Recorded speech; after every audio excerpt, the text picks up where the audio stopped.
O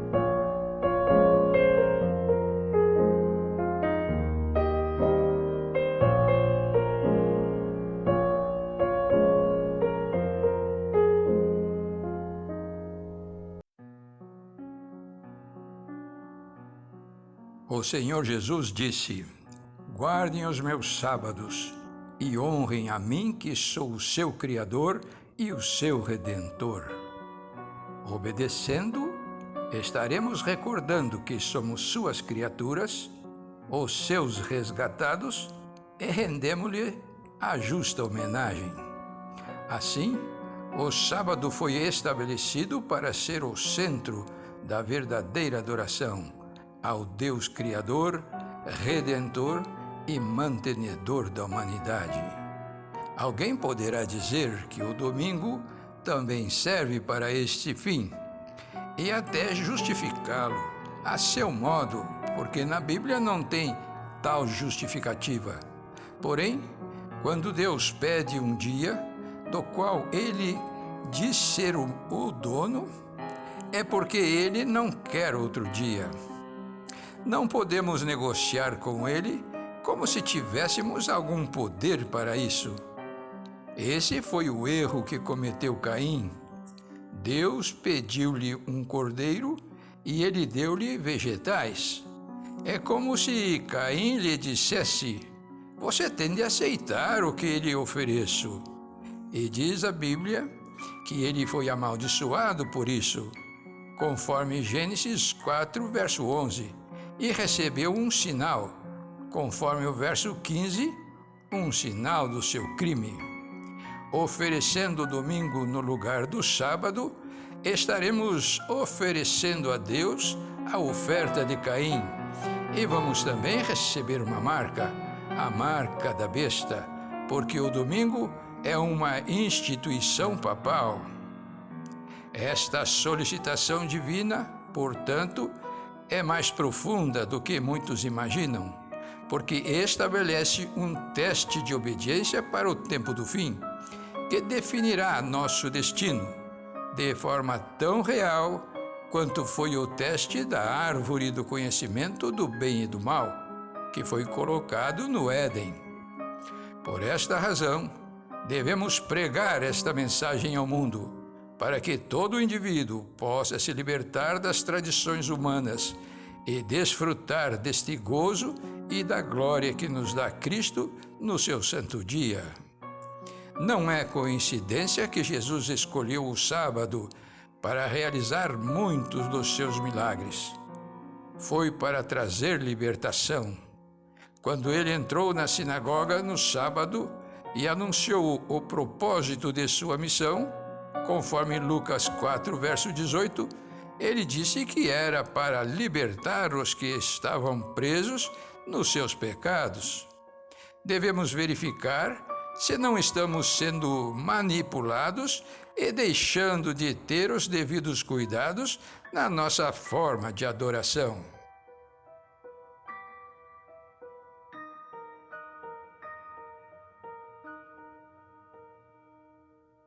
Bom dia! É com muita alegria que gravamos este vídeo nesta manhã. Sejam bem-vindos ao Estudo Independente das Profecias.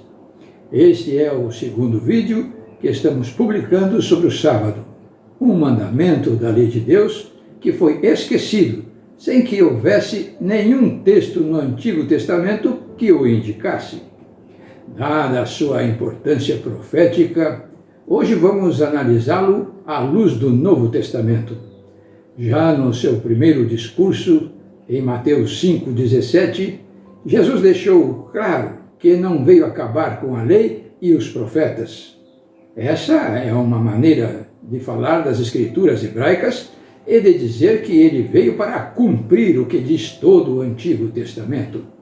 Após criar o homem à sua imagem e semelhança, no sexto dia, conforme Gênesis 1, verso 26, diz a Escritura que Deus descansou no sétimo dia da semana da criação. Precisamos conciliar este texto com o de Isaías 40, verso 28, que diz: não sabes, não ouviste que o eterno Deus não se cansa, nem se fadiga? a questão que se coloca é: se Deus não se cansa, por que razão teria descansado naquele primeiro sábado? Jesus, em Marcos 2, verso 27, nos esclarece o assunto, dizendo: o sábado foi estabelecido por causa do homem, e não o homem por causa do sábado. Jesus está acrescentando que o sábado foi feito para o homem descansar. Logo, se Deus descansou naquele primeiro sábado, foi para acompanhar Adão, porque o sábado foi feito para servir o homem, não para Deus, que não se cansa. E logo no verso 28, Jesus acrescenta algo muito esclarecedor: de sorte que o Filho do Homem é Senhor também do sábado. Jesus está assumindo que foi ele quem criou o sábado, pois que diz ser o Senhor deste feriado, o que está em perfeita conformidade com João 1, versículo 3. Todas as coisas foram feitas por intermédio dele, e sem ele nada do que foi feito se fez.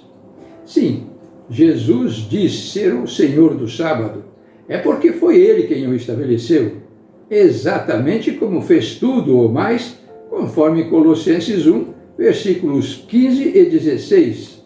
Ele, o primeiro filho, é a revelação visível do Deus invisível. Ele é superior a todas as coisas criadas, pois por meio dele, Deus criou tudo no céu e na terra, tanto o que se vê como o que não se vê, inclusive todos os poderes espirituais, as forças, os governos e as autoridades. Por meio dele e para ele, Deus criou todo o universo.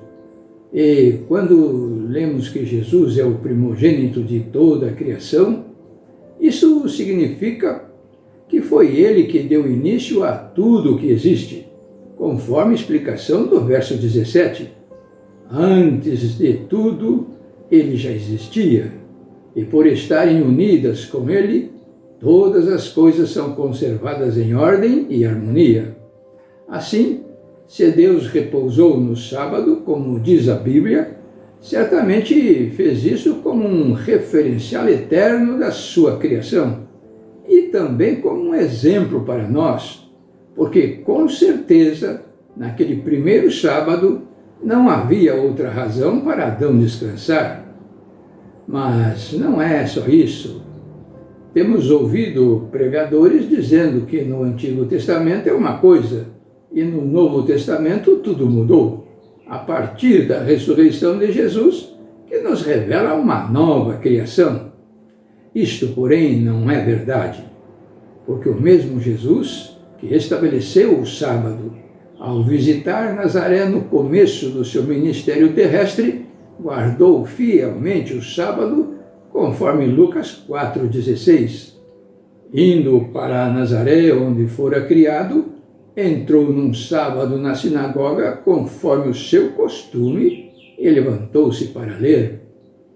Agora também podemos entender porque a Bíblia diz que Jesus santificou o sábado. Isto só pode ter uma explicação. Ele separou o sábado para uso santo, desde o começo, e em Lucas 4,16 deu seu testemunho.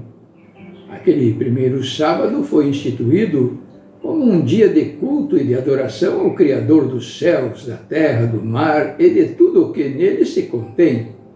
E assim permaneceu como uma rotina, estritamente seguida pelo povo de Deus, até aos dias de nosso Senhor Jesus Cristo. E que dia guardaram os seguidores de Jesus?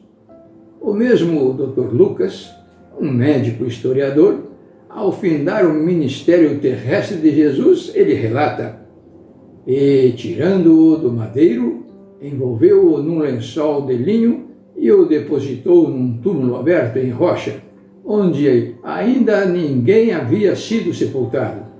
Era o dia da preparação e começava o sábado. As mulheres que tinham vindo da Galileia com Jesus, seguindo, viram o túmulo e como o corpo fora ali depositado. Então se retiraram para preparar aromas e bálsamos. e no sábado descansaram, segundo o mandamento. Lucas 23, 53 a 56. Até a morte de Jesus, portanto, mantiveram-se as instruções dadas no Antigo Testamento. Alguns insistem na hipótese que a mudança deu-se após a ressurreição. No entanto, anos após a ressurreição de Jesus, encontramos o apóstolo Paulo participando de um culto de adoração em pleno sábado. Mas eles, atravessando de Perge para Antioquia da Pisídia, indo num sábado à sinagoga, assentaram-se. Depois da leitura da lei e dos profetas, os chefes da sinagoga mandaram dizer-lhes: irmãos, se tendes alguma palavra de exortação para o povo, dizei-a. Atos 13, 14 e 15. E ainda no mesmo capítulo, no verso 27, Paulo, argumentando sobre a vida do Messias, diz: pois os que habitavam em Jerusalém e as suas autoridades, não conhecendo a Jesus, nem os ensinos dos profetas que se leem todos os sábados, quando o condenaram, cumpriram a profecia. E ainda no final daquele mesmo culto sabático, ao saírem eles, rogaram-lhes que no sábado seguinte lhes falassem estas mesmas palavras. Atos 13, 42. No sábado seguinte, afluiu quase toda a cidade para ouvir a palavra de Deus, diz o verso 44. Em Atos 17, verso 2, lemos ainda: Paulo, segundo o seu costume, foi procurá-los e por 3 sábados arrazoou com eles acerca das Escrituras. Em Atos 18, 4, lemos: e todos os sábados discorria na sinagoga, persuadindo tanto judeus como gregos. Assim, o sábado aparece como o fundamento da verdadeira adoração, enquanto que o domingo se constitui no maior dos ídolos na atualidade, levando as pessoas a reverenciar um dia que Deus não indicou. As 8 passagens que falam do primeiro dia da semana, nenhuma delas pode ser comparada com as que acabamos de recordar. Finalmente, só para concluir, que dia os salvos vão guardar na nova terra?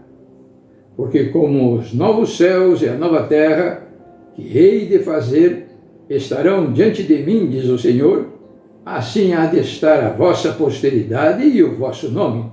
E será que de uma lua nova a outra, e de um sábado a outro, virá toda a carne adorar perante mim, diz o Senhor. Isaías 66, 22 e 23. Bem, ficaremos hoje por aqui. Há muito ainda por se dizer, mas não temos a intenção de esgotar este assunto, apenas alertar para a necessidade de estudos complementares. Compartilhem estes vídeos enquanto é dia. Logo virá noite, quando não poderemos mais trabalhar. Fiquem com a mensagem musical e até o próximo vídeo, se Deus quiser.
vida.